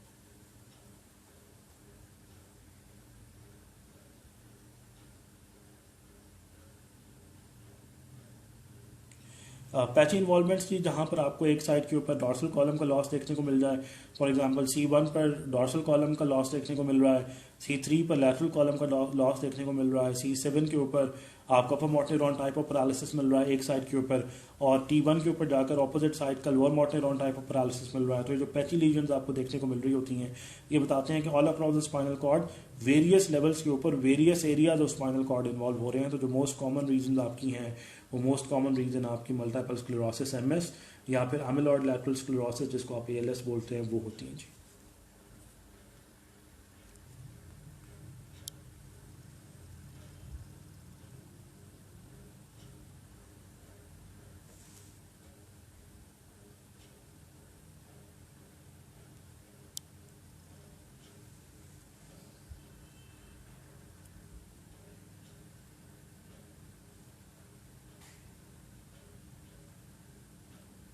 फेसिकुलेटा व्हाट इंटरमार्जिनालिस अनाटॉमिकल टर्म है जी। फेसिकुलेटा मीन्स फेसिकुलर, इंटरमार्जिनालिस मीन्स जो आपके मार्जिन के बीच में पड़ा हुआ होता है। एनाटॉमिकल टर्मिनोलॉजी है। फिजियोलॉजिकली आप मुझसे इसका क्या पूछना चाह रहे हैं और इसके किस चीज़ के साथ कनेक्शंस पूछना चाह रहे हैं?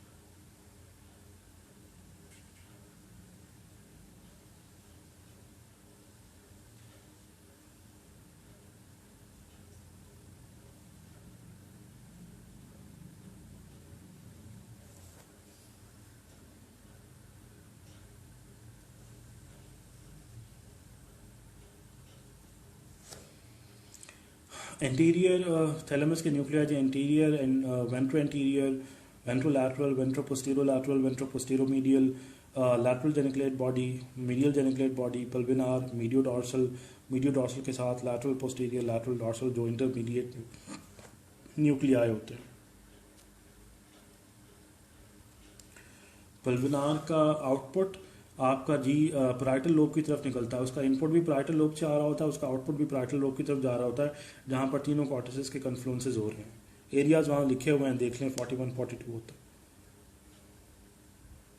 जी। थैलेमस का जो है वो रेटिकुलर न्यूक्लियाई से भी जी वो जो कनेक्टिविटी है वो बनती है, बिकॉज कि आपका जो पेन पाथवे है वो रेटिकुलर न्यूक्लियाई से होकर गुजर रहा होता है, और जो आपका मोटर ट्रैक्ट्स हैं कॉर्टिकोस्पाइनल वो भी जो है वो आपका अल्टीमेटली रेटिकुलर न्यूक्लियाई से होकर गुजरे होते हैं। और जो रेटिकुलर न्यूक्लियाई हैं वो कॉर्टिकोस्पाइनल के साथ साथ फिर रेड न्यूक्लियस से और बेजल गैंग्लिया से रिवर्स कनेक्शन के अंदर कनेक्टेड होते हैं। वन वे और अनदर वे रेटिकुलर न्यूक्लियाई भी आपके थैलेमस के साथ कनेक्टेड होते हैं। सबकॉन्शियस की जो आपकी वो जो जो टोटल पिक्चर बनती है वो तमाम के तमाम डायन के फ्रॉनिक स्ट्रक्चर्स बनाते हैं, चाहे वो थैलेमाई हैं चाहे वो बेजल गैंग्लिया हैं।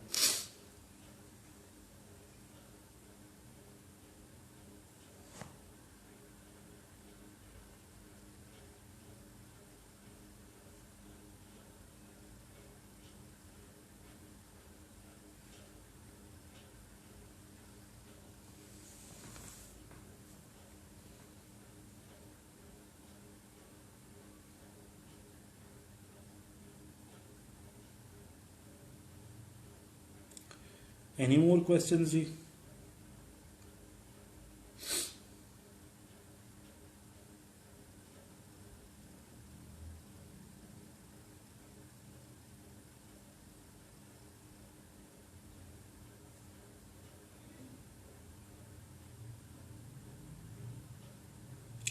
चलें जी। अगर तो जो है वो मेरे पास वक्त हुआ तो by midnight, post midnight I will go live with hypothalamus, और अगर ना हुआ तो फिर कल इसी टाइम के ऊपर जो है ना वो हम हाइपोथैलेमस जो है उसको गो थ्रू करेंगे।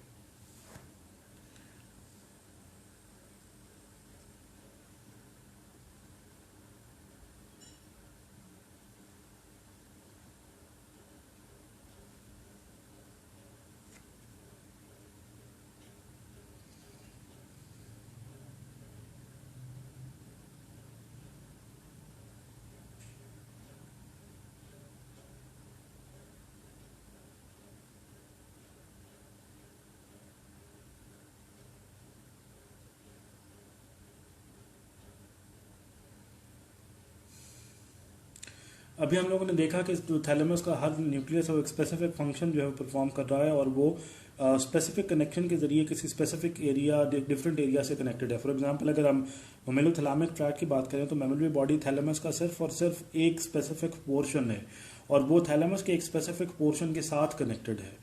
तो अब अगर इसी सर्किट से वाबस्ता जो मेमोरी का इशू है वो डेवलप हो जाता है तो प्रॉब्लम यही इन्हीं दो के दरमियान ही हो सकता है। ऐसा नहीं हो सकता कि हम कहें कि पूरी थैलेमस इन्वॉल्व हो गई है, पूरी हाइपोथैलेमस इन्वॉल्व हो गई है। उसमें जो फीचर्स आ रहे होंगे वो बहुत स्पेसिफिक होंगे, और वो बहुत स्पेसिफिक फीचर एक स्पेसिफिक न्यूक्लियस की तरफ पॉइंट आउट कर रहे होंगे कि जी प्रॉब्लम जो है वो यहीं पर पड़ा हुआ है।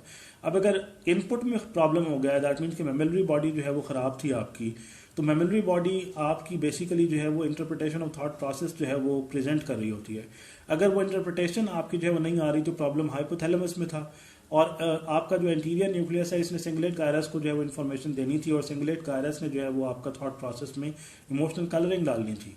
तो अगर आप इमोशनल कलरिंग जनरली तो अचीव कर पाते हैं लेकिन in response to a thought process achieve नहीं कर पाते, तो फिर प्रॉब्लम आपके इंटीरियर थैलेमस के अंदर पड़ा हुआ है, फिर प्रॉब्लम सिंगुलेट गायरस में नहीं है।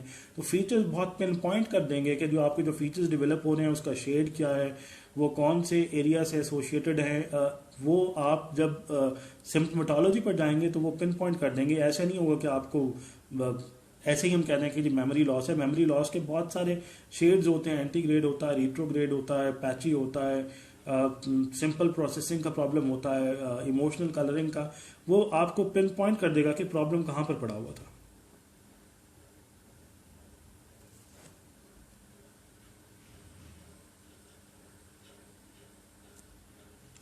जी अगर आप सिर्फ ये सिंगल अपर मोट न्यूरॉन का लीजिए तो इसमें जो लोअर मोट न्यूरॉन है जी वो इंटैक्ट रहता है।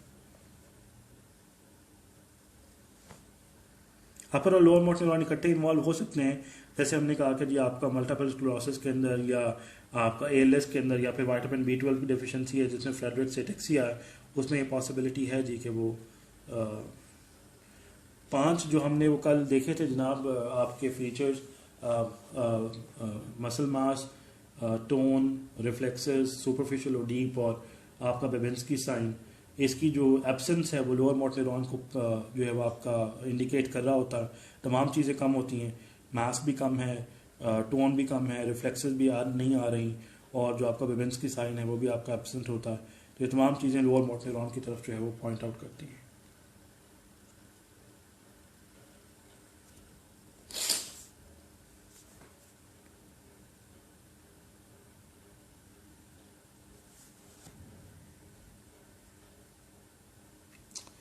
चलें जी, ठीक है। अगर तो जो है वो मेरे पास वक्त हुआ तो मैं रात को जो है वो हाइपोथैलेमस के ऊपर जो है वो एक लेक्चर बनाकर डाल दूंगा, जो ज्वाइन कर सकते होंगे वो कर लेंगे, बाकी लोग का फिर बाद में उसको वॉच आउट कर लेंगे।